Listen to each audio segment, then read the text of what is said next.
Nick, we did it. Q&A time for our first ever live version of the Full Grain Podcast. I'm Phil Callis with Nick Horween. Say hello to everybody, Nick. Hey, everybody. I've got a special guest for you, Nick, and it's everybody in the chat here. Nick, before we start, I have a question for you. We've been doing this show now for over a year. Do you have a favorite episode? Oh, man. I wasn't prepared for that question. Good. That's what I'm here for. It's my job, dude. No, I think there are parts of a lot of different episodes that I like. You have to give me a few minutes to think about that answer. Okay. Well, I've been thinking about it since I... What is your answer? Oh, I'm so glad you asked. I really liked the Portland leather goods one with Curtis Matsko for a couple of reasons. I felt like in that episode, I felt like he was very charming and charismatic.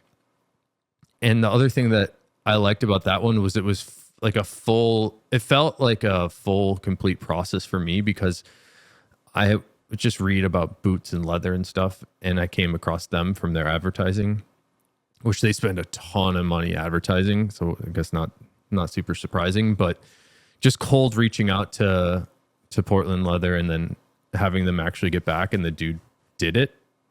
And he said that was the first podcast he'd ever done. I thought it was pretty cool. But I had like a really joyful experience just talking to him. And it's a little bit of a bummer that like people kind of crap on their products a bit, but I just enjoyed him as a person and talking to him. So I think that's tied with the Few Spirits episode, because I had the same feeling about Paul in that conversation. Just like it's maybe that's sort of like how I feel about all these episodes, is just like really great people behind a lot of brands, and then nobody ever gets to hear about these things. So I'm feeling like part of what the emphasis of the podcast should be is to connect these brands with the people behind them and sort of humanize the product. You get me? I got you. Oh, you can hear me. That you said you're so quiet. I can hear you. I was feverishly trying to get the panel up so I can see the questions too, because I can see them on your screen coming up, and I'm curious as to what. So I was listening though. Yeah, the Curtis episode was interesting. Any episodes stand out to you? I mean, I have to go back. I guess I'd have to go back through. I mean, I like the one that we did with Jason from Maker because it was pretty technical, and I a lot of it went over my head, but I feel like I learned a little bit about a lot of things with him. So I thought that was pretty cool. That was interesting. It's good that you picked that one because it's interesting that you picked that one because that's our most listened to podcast according to our stats. I did not know that. We don't have a lot of people here on the YouTube as subscribers. So I was a little nervous when we announced this on last week's episode that we'd even have questions to answer. So we even talked about like, let's come up with a bunch of questions beforehand so we don't look like idiots. But let's go with this.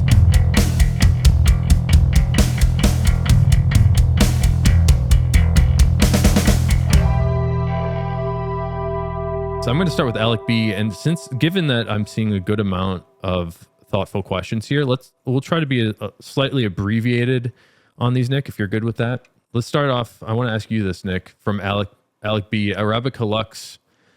That's a relatively new leather tannage that Horween is making. The tannage is called Lux and the color is called Arabica. And Alec would like to know about how to care for that and what product to use to restore the color on it. Well, it's on the Essex tannage, so it's a vegetable tanned base, and the base of it is natural. So it's going to behave and age like Chromexcel, but you want to care for it like Essex, which it's not that different. I mean, once the color. I mean, it's the buzzword of T-core. Once the color starts to come off of that, like the color's it's sort of designed to do that. So I would say embrace the change if you can. Otherwise, you can try to do like a tinted polish, but I would just go with it. And then to care for it, I mean, any neutral polish is good. I mean, the finish on that is resilient, but still will come off eventually over time. And just, I mean, like anything else, just keep the salt stains off of it and keep it, brush it. And I mean, it's pretty tough stuff. We spent a whole last episode talking about leather care, and we created the ultimate guide, of course. And I say it a bit facetiously, but I think the answer kind of just depends on what you want to achieve on the appearance of your Arabica Lux. So if you want a brighter luster, you might want to use a polish with some harder waxes in it. If you're just looking to care for it so it doesn't lose a nice feel, you might just want to use like a softer wax in the form of a polish. That I think is pretty general advice. So it kind of like your question might require us to see a photo and then for you to describe what you're looking for it to do. Nick, let's move on to another question here from Chris Diaz. I'm a little worried we don't have any experience with this product. Do you have any experience with Saphir's mirror gloss? I don't, actually. Sadly, I don't either. Let me look it up, though. Maybe it's described like something else. And Todd Ledford's piggybacking on the question, asking, does using mirror gloss prevent, lessen, or negatively affect the patina on shell Cordovan, particularly color 4 shell? Tough ones from you guys right off the bat. We don't know anything about this. Bring in the heat right away. That's good. Yeah. No, this looks like a paste, like a paste wax, like a harder paste wax that would be. I mean, the pictures that I'm seeing before and after are like you get a mirror shine, which I guess the name would. So it's not just makes sense. Not just a clever name. Clever name. Yeah. No, I mean, I would say, and we talked about this a little bit in the last episode, but the heavy paste waxes or the harder waxes like that are great for developing a shine. But since Cordovan specifically is so dense, it's not forgiving or accepting of that material. So it tends to sit up even more than it would on like a traditional calf, which is still gonna sit up a lot because that's what's giving the shine. But on the calf, it's more porous, so it'll pull it in from the other direction too, from below. So it tends, especially if you apply it going up, into the vamp, like where over the foot where the shoe breaks, like the wax is going to get creased and cracky and cakey. And so I think that I have a pair of Edward Green boots that has a pretty high, almost a mirror gloss on the very toe of the shoe. And on that shoe that works because it's a longer last and the way that it fits and then where it is polished, like that's a successful use of that product in that case, but it's pretty specific. So I would say it depends a lot on the shoe and how you do it and what look you're going for. And also where you do it. I mean, it's like such a non-answer. I'm sorry to not. It's kind of like the same answer as the last one. Yeah. That's why we failed completely at the ultimate polish guide. I mean, I would say try. I mean, the worst thing that happens if you put the wax on your shoe and you don't like the way it looks, and then you take it off. I mean, you can take it off you can scrape it off with your fingernail and then polish it back. I mean, it's like you don't have to baby this stuff. I mean, I can. So don't or you use. Go on eBay and buy a pair of destroyed old floor shimes and see what they look like and wear them around your house. I mean, I don't know. So don't use lighter fluid. Is a good. Don't use lighter fluid. All right, don't do what I do. Paul Houdon, what's up, Paul? Asks, does Tanner's blend work on shell Cordovan or no? And this is kind of like, I'm imagining it might be the same answer as the last one, is like kind of just try it. But we do have some specific experience with that, which was also mentioned in the last episode talking about leather care. There was a moment in time when the Tanner's blend product was new to the world, and we were selling little tubes of it. Nick's dad, Skip, tried it on some polishing for their production processing of the shell Cordovan out of the tannery, so not in shoe form. And Skip really liked the results. So the thing about Tanner's blend is it has a bit of a softer wax in the form, or that's softer wax is lanolin. And those softer waxes don't give a brighter luster, but they do give a great feel and some increased, nourishing of the fibers. So it will certainly work on Cordovan. If you're looking for a bright mirror shine, it might not be enough of a hard wax to give you what you might be desiring there. But again, it sort of depends on what you're looking to do. Here's a good one from Chris. I can't wait to hear what you say about this, Nick. Chris says, we all hate and love things. What are the leathers you love and hate? Maybe pick one of each category. Do you want to go first? Sure, man. I'll go first. You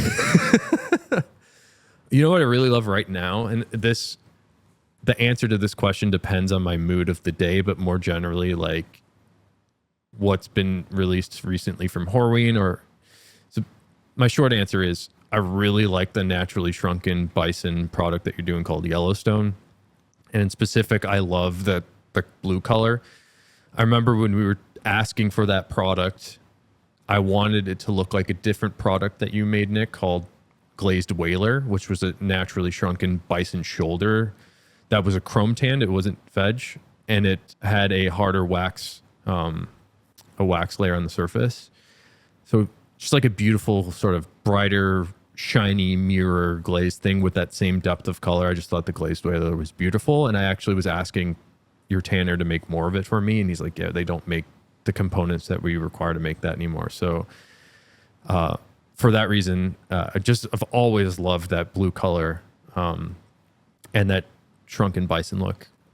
So that's my favorite. And then I'd say my least favorite, I feel like we covered this on a different episode too, but I really dislike specifically the feel on the Stampede Chromexcel.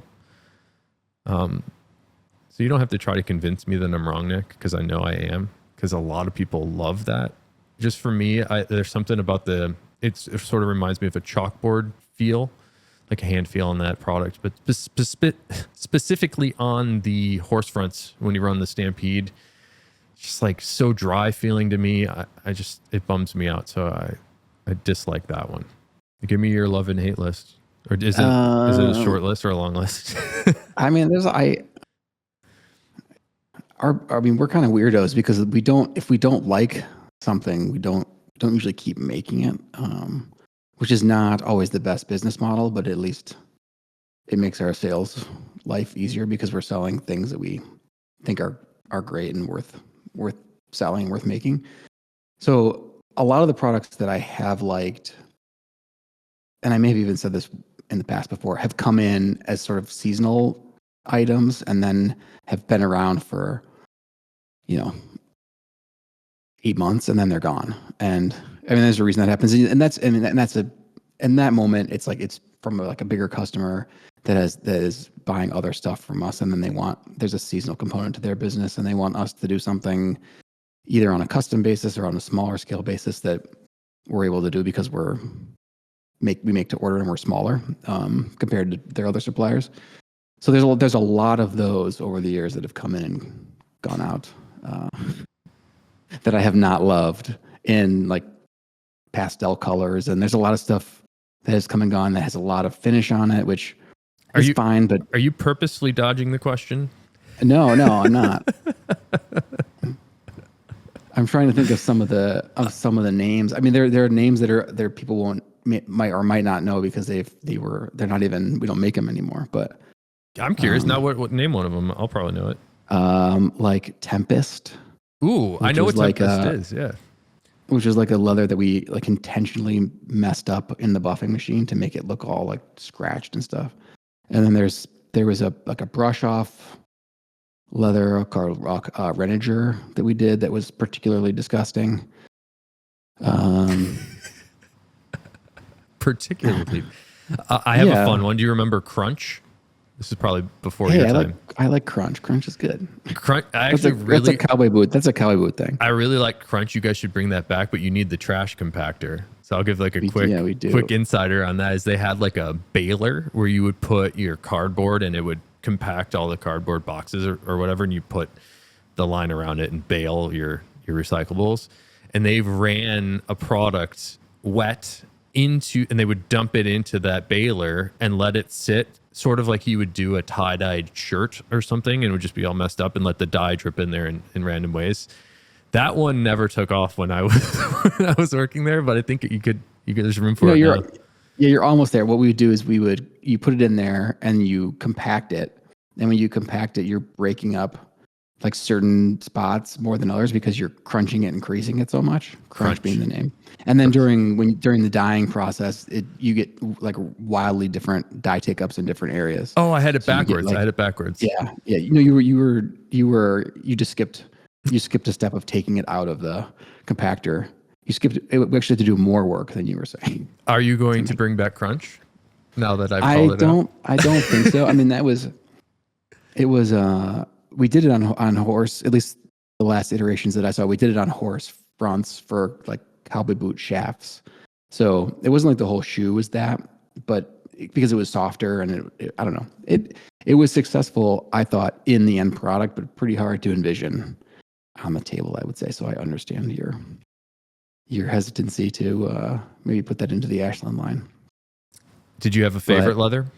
Yeah, I mean, just about anything that's natural that we do, like specifically natural Chromexcel, natural Cordovan, and natural Essex, I would say those three. Well, I have a great segue for you from Jason Curtis. And Jason asks, VIberg recently released a double butt shell Cordovan boot that skipped the secondary shaving. It's thick and has a somewhat unique look to it. How can I expect that to age? So maybe you can tell us what the double butt Cordovan is, and then how Jason can expect it to age. Yeah, so that's Cordovan that it's gone through all the same tanning processes. It just has not been, as you said, shaved fully the second time, and it hasn't been thinned down at all because it hasn't been shaved. So it's thicker and there's no dye on it. So it's a natural horsebutt crust, I guess. It was kind of hard to explain, and I think that's kind of why it got kind of like a wacky name. But well, let's break down the word, because I think even in the title, double butt shell Cordovan gives a good amount of information. So what's a double butt? Well, I mean, we sell them as doubles because they were still connected. The shells were still I think connected. You got to back up for people that aren't familiar. And maybe just like why is the word double in there? Because I think of like a double shot espresso or something, right? Like is it tan twice or? Yeah, I'm trying not to be too much in the building lingo. So when we sell shell Cordovan, finished normal for us shell Cordovan, we sell it as we call them single Cordovan butts because it's half of a butt, because we cut them in half after they've been dyed for ease of handling. So it's just one piece versus two at that point. And we cut them in half because the shell does not run across that middle part. So you see in the world, like people sell shells and they're gigantic, and there's no way that nature has given them. Well, there's not no way, but there's almost no way that nature has given them a product that is shell like that all over the place. I love when you throw shade, Nick. That's to say we cut them in half and they become singles. So those were doubles because we didn't cut them in half because they were being used for the grain side. So just like with the work shoe butts that we do, we don't cut them in half because the shells are in there, but the leather is being utilized to include the shells, but not only with the shells. I mean, there are other parts of the leather that are used too. I think with VIberg, and I could be speaking as term, but I think that they try to cut, or they do cut, as far as I know, the vamp and like the working parts of the shoe from the areas that contain the shell because that's the most durable part. I mean, they're pretty well versed in that at this point, I think. So that's the reason to, I guess, buy a product like that costs so much more, because effectively we're buying the Cordovan just slightly less processed. So it's still very, very expensive. Yeah, I mean, so I guess in terms of, it's less processing, but the same amount of overall work. But the difference at the point where it branches up, the difference is we have to pick out the pieces that are really nice on the grain side, because horse hides in general tend to be pretty marked up, just the nature of the way that animal lives and how long they live and where they live and everything. So we have to go through, and so we have to go through quite a few of them actually to get ones that have nice enough grain to be used grain out in boots like that. Which doesn't really matter when you're making regular shell cordovan as much because we're flipping it over and we're shaving away all of the suede or the flesh. So the grain side, while the structural integrity of it matters, like the cosmetic appearance, not so much in terms of most shoes, especially if they're lined. Yeah. This is a very long answer. I mean, he wasn't even asking what it was, but I thought it was worth going into. Okay. No, well, that's on me, Nick.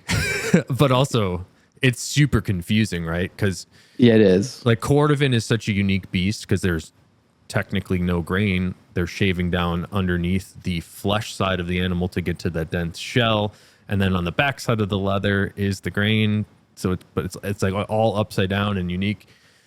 It's a tough one. I think of it like this: like before Horween exposes that shell, that's what this double butt shell cordovan is, and it has not been separated into two shells. Like it's like one continuous hind quarter of the horse. Correct. I actually have some specific long-term experience with how that leather ages. So good question, really Jason. Well. Yeah. One of the first wallets I ever made, and this was even before Ashland was an official like thing. I made a wallet for my buddy's wedding. It was a Fat Herbie made out of exactly this. And it's kind of like the raw natural cordovan is how it appears. But I actually took a tiny bit of a different route than the double butt that VIberg is using. We exposed that shell, but it's like complete natural state. So the way that it wears in is dramatic. It ages as well as raw natural unglazed cordovan. Very dramatic change in color, extremely dramatic change in luster. So you will notice that double butt cordovan ages in a similar way to how most veg ages, more golden in color and darker. So hopefully that answers like this longest way possible for our lightning round of questions here, Nick. Hey, there's a pair in the in this stitch down patina Thunderdome. Some guy has a pair of the double those. B. Yeah, and they look awesome. So I would say go over there. See if I was just pulling it up to see if I could find when it was posted, just to give a date. But sure, while you do that, I'm gonna ask myself another question from Dark Sands. Asks if Horween still tans calf. If not, why? We don't, not really. We try to. The reason that we don't is the raw material isn't great these days. At least the raw material that's available to us. So the calf skins that are available to buy today would not have passed as calf skins like 50 years ago. The animals are bigger and older, which means the hair is and the grain is coarser and there's more markings on them and more wrinkles. So it's not what people want. It's sort of like another version of what we already do, except the hides are thinner and they're smaller. That's not to say that there isn't nice calf skin available out there. A lot of as far as I know, the best calf skin raw material comes from Europe still, because they're still raising the animals in the more traditional way instead of trying to get them as big and old as quickly as possible for profitability reasons. And they're not considering the hide in that when they're making those decisions. So, and neither are they in Europe so much, but they're just more traditional in terms of what's available. And we I would say every like 3 or 4 years, we probably around that time we get in a trial of like, well, let's look at the calf skins again and see like what maybe we're missing something, because it does fit into our the tanges that we do and the customers that we have. Like it's a very natural extension of the business. So I guess the long answer or the short answer is we just don't we can't make a product that we think is good enough based on the raw materials is the short answer. I do have to point out the existence of we call it the 1940s calf. Can you give us the short couple sentence story about that? Sure. Yeah. So we have some. It's I guess what you would call dead stock at this point. So it's calf that was tanned in 1949, and we have a small pile of it left. And that was a veg tanned calf that my great uncle formulated, and we've since lost the formulation. But it's interesting because the hides that we have left at this point, the reason that we have them was because they were considered rejects when they were made in 1949. So they just like went into a pile off to the side, and we've gone through them over and over and over again, and always managed to find a bunch that we think are nice, especially by today's standards. So it's not to say like to hang it on like the good old days kind of thing, but yeah. So we used to tan calf, and we just don't anymore because it's just not. We just don't like the results, I guess. Yeah. We've also lost that formulation. I mean, it's a special. That one's a special leather, and it's really sad that you won't be able to do it again. Yep. I want people to know that it's not BS when I tell them on the Ashland channel that leather is never being made again. I did buy. I think your dad has like a deal with us where he's like, "Hey, you can buy these old calf skins from us. They're really rough, and if you can make something out of it, just let me know how much stuff you made, and then write me a check." So that's the arrangement we have with you, Nick. I don't know if you were aware of that. Yeah, I mean, it's from 1949, so it's pretty. There are spots of it. I mean, it's not like we stored it with the expectation that we were going to be sitting on it for 80 years. So it's not like the edges of it are kind of dried out, but there's still some nice spots. So yeah, so it's not. Yeah, we even if we wanted to make it again, we don't. Like I said, however it happened, we don't have the formula anymore. It's very different than that Russian reindeer that was at the bottom of the ocean, right? That seems to keep coming up every year. Oh yeah, like the Pioneer reindeer that we make that's supposed to look exactly like it. Yeah. Here's a question for you, Nick. What scent? Oh, from Chris. What scent does the Horween factory have? So many. Good answer. Do you want to go into that at all? Yeah, it just depends. It depends on where you are in the building. I mean, like the office. If you walk into the office, I think the office has like it feels like you're walking to like a leather store. Like it has like a very leathery smell, and that's kind of the only place that smells like that for whatever reason.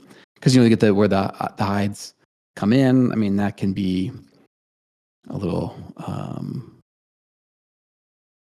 like a barn at times. I know the word you wanted to use because you got called out on it. I did use it because I know people make fun of me all the time for saying barnyard. It has a barnyardy kind of scent. I'll never live it down. You're still self-conscious about making up that word. Yeah, and then there's like where the Cordovan pits are. That has like a kind of like an acrid coffee tree bark barbecue kind of smell to it. Good description. And on the third floor, there's where the finishes are. So it sort of has.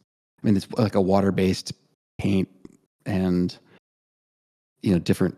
So you got kind of like you're staining something, like a piece of wood or something. You've got like that kind of sort of more, like I guess less natural smell, but still pleasing.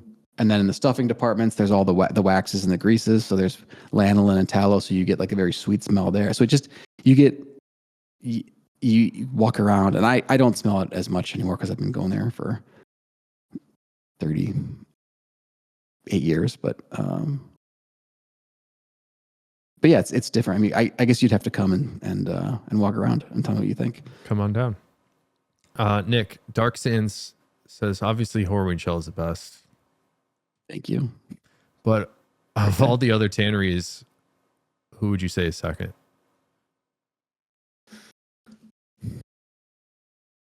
Well, Shinki is the next oldest, and I don't love the way they finish the shells, but at least it's their own product. I mean, like it's like they make it in the way that they want to make it because that's the way they've always made it. So they've got, it's completely different, and I wouldn't want it in a pair of shoes personally, but I think that it's successful for what it is. And I also think that the horse fronts that they make for jackets are very nice also. I'd like to visit that Tannery. I try to go to their booth every single time I'm at a show where they're at, and it's nice. I mean, the other stuff, I have a hard time. I get salty because anytime I feel like people are just looking at pictures that we post and then doing the same thing, just because that's just frustrating. I get it. I mean, it's not like it's hard. It's a hard equation to solve, but yeah, I don't know. It's hard to be the king, Nick. No, that's not what I'm saying Heavy at is the all. crown. I'm surprised you went there and answered that. Thank you for sharing that. I actually didn't know you felt that way. Yeah, I mean, it's different. Todd Ledford wants to know, is there a cowboy boot maker that uses Horween leather? Yeah, a bunch. Give me a list. Oh man, I'd have to go back. I mean, Lucchese is the one, sort of like the perennial one, that always comes to mind. I'd have to go back and look. I don't know who. I mean, there are a bunch of the custom boot makers that I have to go and take a look at. But how's Ariat doing? I mean, they're doing good. Are they using your stuff? I don't know. I that's a question I should have a better answer to. I don't know exactly right now. We do sort of cyclically do work with them. I should. That's bad that I can't give you a definitive answer on that. While you look that up, I'm going to answer a question. How did you know? What? I'm listening. Okay. While you look that up, Paul wants to know, why are some versions of English tan leather so different feeling? I've had Ashland and Popov. Their trifold English tan feels softer inside and not as waxy outside. Are they tanned differently? Paul, this is a good question, and I don't think you're wrong, but there's this very specific reason that you're experiencing that. When you say the word English tan, that's just, pardon me, English tan is just signifying the color of the leather.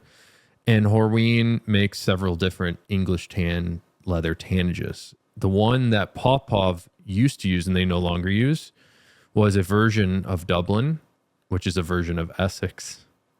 And they call that leather Derby. So I'll explain that quickly. The shell Cordovan leather is tanned with tree barks. They use the same tree barks, but instead of using those tree barks on horse butts, they'll use it on steer hides.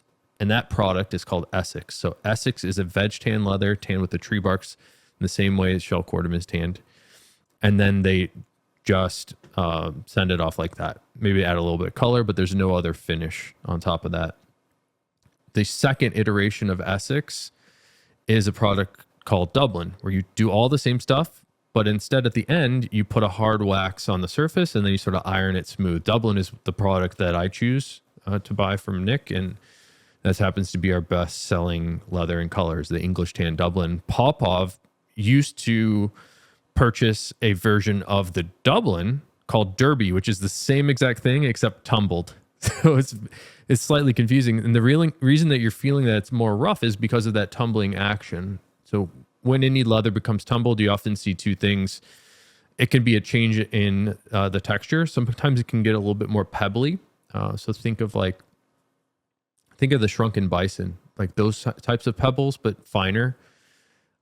And by tumbling the leather, you tend to open up the fibers a bit, and it becomes a little bit more velvety and suede. So you tend to get a softer in terms of like, I don't know how to describe it, like more velvety, but and softer in terms of temper.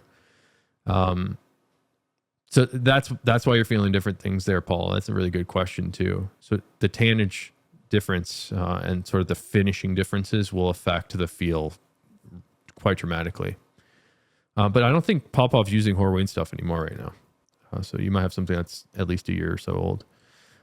Nick, did you find what you were looking for? Who uses cowboy? Oh no, I was listening to you. I stopped looking. Oh, okay. Sorry. I felt like it doesn't look like Ariat. Lucchese is around. It doesn't look like. I mean, Thursday makes a cowboy boot. But I don't know if it's from us. I don't know. The Lucchese stuff is just so nice. I guess I would start. I would go there. All right. Also not cheap, but nice. Even if it's not from from our replace the leather. It's still they make a nice product. I got a good one here for you, Nick, from Voltaine. What are your thoughts on Horween's Predator leather?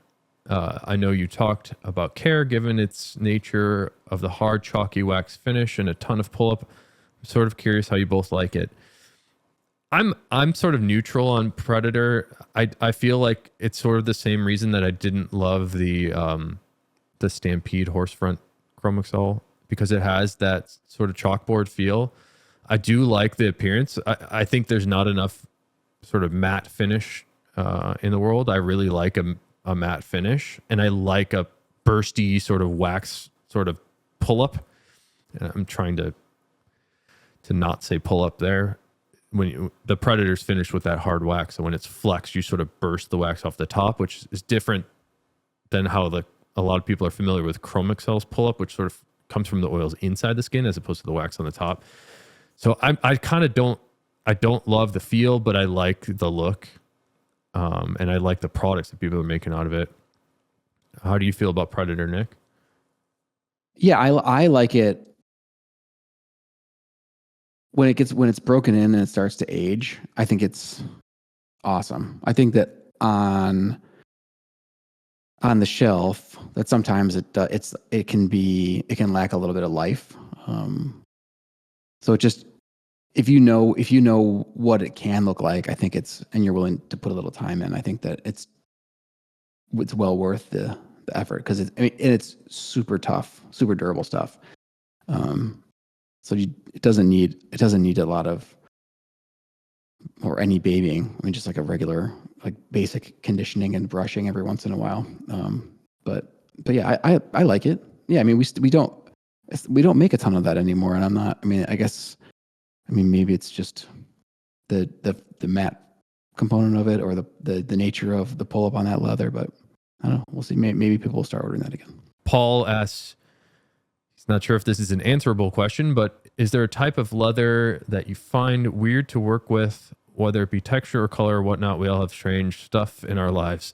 I think this might be more for me, Nick, unless you're trying to make stuff, but go for it. I really have a hard, like this came up in the last episode too. Most of the light color leathers I struggle with. And specifically, I struggle with Chromexcel and Cordovan, which are I don't love saying that because I love the way those materials look, but it's really hard to work with both of those for different reasons, but a bunch of reasons.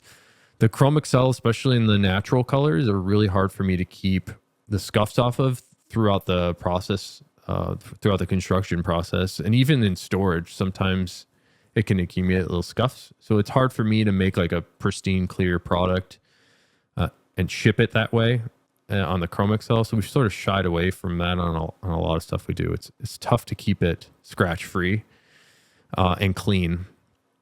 And then on the Cordovan, a lot of people might not be aware just how challenging it is to put a blade or a knife on the Cordovan. And actually, Nick would understand this because of in the splitting process. Basically, that dense fiber of the shell is so dense that it will shimmy a knife, and you get this it's hard to keep a straight line on it. So when a blade hits a shell I don't know. I don't even know why it happens, but sometimes if you don't have like a really, really sharp knife, trying to do some beveling, for example, it kind of shimmies out of there, and you don't get a straight bevel line in the same way that, Nick, you don't get a straight splitting line. So those would be the two that I struggle with and I shy away from. Do you have anything there, Nick? No, I think that, yeah, that's good. All right. BFAT's really cold in NYC. Dark Sands is frozen in Buffalo. We had -20 here in Chicago. My furnace died, and it's been less than 24 hours since I've had heat, so I'm feeling great right now. BFAT's here. What's up, Ash Hats and leather lovers? 9 says, will woolly Chromexcel ever be made again? Let's start with that question. There's a second half from 9 Yeah, sure. Okay. Second, someone just has to order it. I actually was talking to your dad about we're doing some woolly belts a couple weeks ago, so we might do some. They're awesome. That might be. I mean, that might be if I had to pick. Like, I don't know. I love that leather. I'm wearing my Thunderdome boots are 93 brown woolly Chromexcel, and they were a monster to break in, and I've been wearing it for, was it 3 months now? For 3.5 months now, and they're almost comfortable. Do you have a woolly belt still?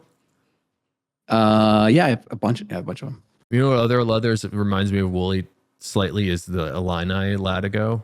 I wish there was more Illini Latigo in the world. 9Wild9 says, what other Cypress colors can we look forward to in the future? So I'll tell you this, Nick. I used a blue color and a brown color of the Cypress. I think there are other colors that you make, but this is a tricky question for Nick because Nick's not necessarily making the colors autonomously. It's usually customer driven. I don't know if you want to, maybe you want to just explain how the colors come about in different leathers. Yeah, I mean, people specify a color that they want, or they see a color that we've made on a different leather, and they say they want to try that on this other leather. And the pull-up leathers are tricky because we're matching two colors. So there's the color that looks like flat when you haven't done anything to it, and then there's the color that it is when you crease it. So the making and matching pull-up leather colors is complicated. So we're a little bit limited in terms of what colors we can do based on how heavy the wax is, because we go natural. A natural on that would become sort of like a mid-brown, like almost immediately from just the wax. So it's an earth tone only product, at least on the table. But when you bend it, we could do really bright colors. So that could be kind of cool. I mean, we're doing. Yeah, name some colors that you're running now. I mean, sort of what you would think. I don't know. Browns, 50 shades of brown. Yes, every kind of brown, navies. I think I put a sample in just to see what an emerald green would look like. Can you do a gray for me? We've done a gray. Yes. Can you send me a photo of that or give me a cutting? I want to buy it. Yes. All right. Yeah, I can show you. Yeah, it's nice. It ends up being, it's like a heather gray though, like everything that we do. There's a brown, there's like a warm cast to it because of I want this the veg sweatshirt gray. No, it's not. It's much darker than that. It's like a gunmetal. It's like a gunmetal kind of. Let's talk on the side then. I want a tannage or product that can get me a straight gray without being paint. Maybe we'll talk about it. We'll figure it out. It's tough. Yeah, it's hard. It's hard because really it wants to go. The bases want to go either like blue or brown. Like it's really hard to get like a neutral brown like what your sweatshirt is. Neutral gray. I'm sorry. Chris Diaz is following up here on the 1940s calf and is asking what's a product that he could get in the 1940s calf but doesn't want to spend a ton of money. I don't know. So I will explain products that I make that are inexpensive that we could do in the calf, but it's limiting because that leather is very thin. So, like probably the cheapest thing would be a key fob or something like that, and I'd be happy to do that. Do you know of any other 1940s calf products, Nick, that are sub $100? Yeah. No. There's like really not a lot of that leather anywhere. I think I have most of it. Thanks, Nick and Skip. Jaren's here. What's up, Jaren? Beefette wants the horsebutt belt. Okay, I want to tell a quick story about that, Nick. Do you recall your dad made a run of horsebutt strips that were finished like Color H Hill Cordovan? We made some belts in that. That's what Beefette's asking about. I think I have some more of those in-house right now. I'm planning to make more of those. Voltaine says, what leather would you suggest for for long, hard warehouse shifts in Horween? I keep crossing my fingers at Skip's announcement for last hurrah for work shoe, but what's the runner up? This is an interesting question. You want to take this, Nick? I wonder what so you're just looking for something that's super durable, or I guess I want a little bit of a follow up. It sounds I'm sort of implying from the question when they say I want it for long, hard warehouse shifts, it's probably like comfort and like for a long period of time comfort. And my suspicion is like the upper leather might have less to do about it than like the make, the last, and the outsole, and the all of it, other than the upper leather. I think it's something that needs to be durable, but also breathable enough. Yeah, maybe it is the upper then. Which is a sort of an interesting combo for us, at least. I think, I'm not sure I would say work shoe butts would be the best for that. I think that we were just talking about the Cypress is an interesting option. That's a chrome leather, so it's durable. It has character to it because it's got the wax on it, but also, not crazy oily and breathable. I would do like a snuff suede. Yeah, but it's gonna it's very comfortable and breathable, but it's not as durable. Like Chrome Pack is indestructible and very abrasion resistant, but pretty oily, so maybe not as breathable. Woolly Chromexcel is sort of in between the two, like softer, more breathable, sort of like the Chrome Pack, but more depth of color. That's a tough question. I don't know what kind of boots you like to wear either. What would you wear? Let's say you had to stand for 8 hours straight and like lift boxes and do heavy stuff. And then they have to be safety shoes. Yeah. I don't know. I guess you have those right now. That's the VIberg. Yeah, I punish myself with the. Would you do that again? What's the leather you have on there? Cypress. Would you do the Cypress heavyweight steel toes again? I can't answer that because I never got through. You never broke them in. The breaking. They're so heavy and so well made that and I have so many other pairs of shoes that they're sitting in my office not broken in. There are very few. I'm pretty tough on my feet, and I'm willing to like do a lot of work to break something in. And there have been a few pairs of shoes and boots over the years that have bested me, and that is currently one of the pairs. All right, Alec B has a compliment for you, Nick. So you get your ego ready. He says, "Great shot with the Alden long wings. You talked about in the last show and recently reposted on Instagram. Love that shot. No question there, but way to go, Nick. You should feel good about your photography again. Remember last week's therapy? Yeah, the picture I took. I don't even know how many years ago. Just 12 years ago or something. All right. And every time I post it, I'm like, I wish this was taken with a camera that had higher resolution sensor, because I think I took that with the D700 that then you owned for a while.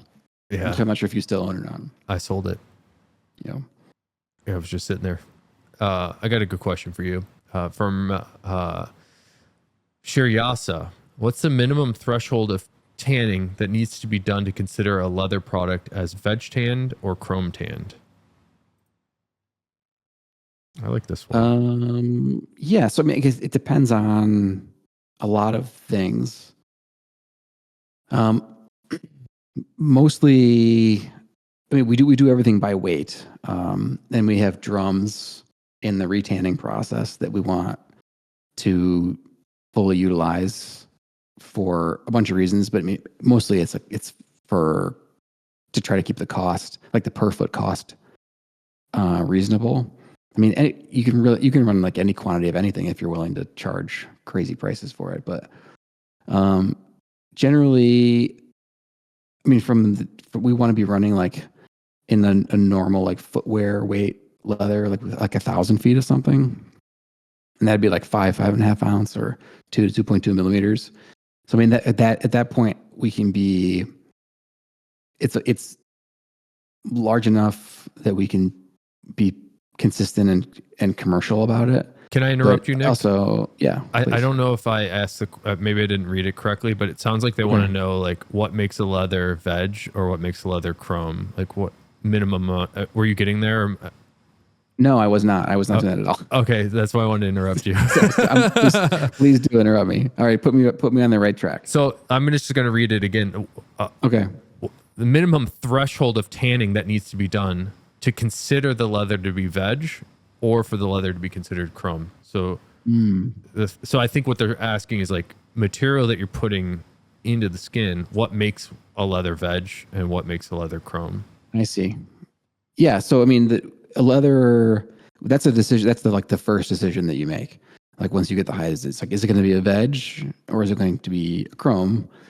And I mean, within the first 24 hours of the tanning process, more or less, it's either a chrome or it's destined to be a veg.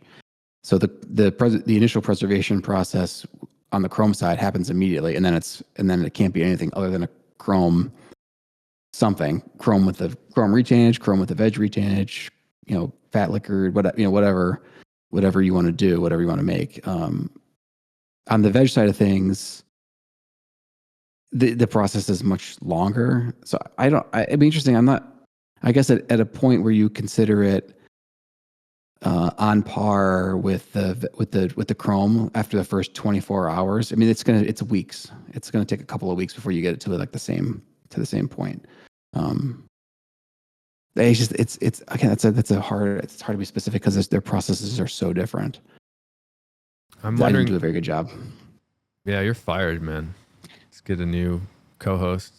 I just think it's like, does it have chrome salts or does it not? And if not, does it have tree barks? And if yes, it's veg. Like, Yeah. is it that simple? Like, so if Well, chrome no. salts, it's chrome tanned. No, because you can like the work shoe butts. Though I mean that's kind of a wacky or wonky example because those during retainage they get chrome added to them, so it's a veg that then gets chrome like later in the process to help with the durability and the temper later on. You saying So that's not chrome? No, it is chrome, but it doesn't. It's lower chrome than normal Chromexcel, and it doesn't get chrome until like 75 days into the process. Would you call that a veg? No, because it's chrome in it. It's a combo. So there's the three, right? Or I guess there's like aldehyde tannages and... But it's backwards, I guess is what I'm saying. Yeah. I think when people say, this is a chrome tan leather, it's full chrome. And when people say this is a veg tan leather, it's full veg. And there are many leathers that fall in between, which is a combination. Or perhaps there's a different agent in there, like aldehydes. Yeah. Yeah, I don't know if that's the best way to answer it, but like, I think if it has chrome in it, you have to call it out as chrome, even if it does have some tree barks that make it a veg. Yeah. Yeah. Well, and I think that there are plenty of places that say stuff is a veg retan, but it's not too. Because the veg retanning is not an easy or cheap. Well, call them out, endeavor. Nick. You want to go hard? I'm just saying, I don't even know. I'm just saying what the truth is, as far as I understand it. Yeah. Here's a good one from Dark Sands. Not really a question. It kind of is just like the last question. It ties in. Dark Sands feels like horsebutt strips and horsebutt Chromexcel are slept on leathers, and that's a combination tan leather. But it's also, I believe, both of those are re-chromed, right? They were the horsebutt strips and the which one's the Chromexcel horsebutt. The strips and the work shoe butts. And what was the other one? Work shoe butts, basically. Horsebutt Chromexcel. Yeah. Mm-hmm. They're re-chromed, so they're backwards from most everything, right? Yeah. Interesting one there, Dark Sands. Good timing. Yeah, it's great. It's great. It's hard. Those are not easy products to work with and not necessarily easy products to make either, in that in order to get big pieces that are clean and usable, it's tough. I talked about that earlier with the VIberg stuff, but also that goes into the work shoe butts also, and also into just the strips themselves. So that's part of the reason that they aren't more prevalent. Nick, I want to point out the time right now, but I do have more questions. Yeah, let's keep going. BB asked, if I get caught in the rain with my boots made of Essex, will they bag out and lose their form? No. All right. Marco, who works for you. What's up, Marco, by the way? Hey. He's been listening since the start of the podcast. Can we explain Pinnacle leather to the world? I actually don't know much about that. I wish he had a microphone. It was interesting to hear his. We can get Marco on the show. Yeah, he's in charge of the splitting department now. Oh yeah, Dude, Congratulations congrats, on your Mark. promotion. Margo, I didn't know that. Yeah, awesome. Well deserved. Is Joe finally retired? No, of course not. He's retired, Joe, but shows up. He just keeps showing up. Oh, just 4 days a week. I love Joe. We love Joe. No, yeah, Pinnacle is a soft. I mean, it's not. It's different for us. We have a tanner that joined us from that was working at a Ukrainian tannery that now works with us, and that's a product that he developed. It's awesome. It's a very soft, very relaxed, like evenly grained leather. I mean, I don't know. It's been used in jackets mostly at this point. I think that both Coronado and Shot both have jackets out of it. So if you wanted to see a picture of it, that might be the best place to go. But that's a full chrome. Yeah. And then what kind of finish system is it like? It depends. It gets a pretty like a semi. Well, it depends. I mean, I've seen it in black a lot and in dark browns, and then for jackets. So it's in the black, it's a semi-aniline, and for the brown too. I mean, it's just like a pretty smooth, consistent. I mean, it's like a jacket leather that you would have gotten on a nice jacket from like 40 years ago. I mean, it's like how you would expect like a really nice vintage Italian jacket. Okay, so to feel bright top, smooth plate. Sometimes, kind of thing. But like very like a good hand and relatively like kind of sealed feeling, but still really waxy and like luxurious. I don't know. It's hard. It's very different than a lot of the stuff that we do. So it's kind of hard to. Does it have like that sugary kind of break thing? At times, yeah, I can. It's like the very Italian jacket look to me is that sugary. Yeah, it's really nice. All right, good, cool. I'm going to come by and check that out. Voltaine says Horsebutt trips are insanely hard to work with, like injury prone to last. Even my Pacific Northwest boots standards, unless they're thinner. So they're saying this in footwear. It seems like they're difficult to wear and break in. They think that Horsebutt Chromexcel is slept on. Yeah, it's a good. Like it's Horsebutt Chromexcel is like extreme Chromexcel. It's just like way more dense and veggie. Let's see if I can skim some questions here. Chris likes the Lucky Wallet. Awesome. Thank you, Chris. Natural Chromexcel. Okay, here's a good one for My Pants Are Oh So Fancy. Great name. Jesus, that's awesome. Is Natural Chromexcel the same thing as Marine Field Rough Out? Yes. Just flip backwards and suede on the yeah, it's slightly different steps in terms of which side is going to be used and like the presentation size taken into account, but it's exactly the same product. BB's favorite episode was with VIberg. Okay, here's a good one. This must have been why I wanted you to describe the word double in the double butts. Chris Lee asked, what's the difference or what are the differences between Seidel double shot and Chromexcel? Oh boy. I love this question, Chris, because I know how angry it makes the Horweens. And since this is live broadcasted, you know I won't delete this. It doesn't make us angry. So the difference between Chromexcel and double shot, I mean, they're not the same. There's nothing about them that are the same other than they're chrome tanned. I mean, that's like sort of where the similarities end. I mean, I've seen nice products out of the double shot, but it's not a Chromexcel replacement. And it's not hot stuffed.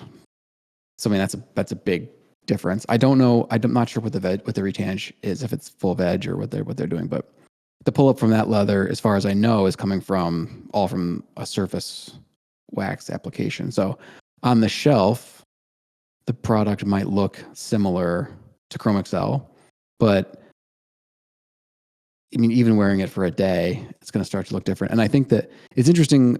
This actually came up the other day. I'm not quite sure how, but because double shot has been out and in the world and in use for like a year now, I think, maybe a little bit more, a year and a half. I'm sure I'm wrong, but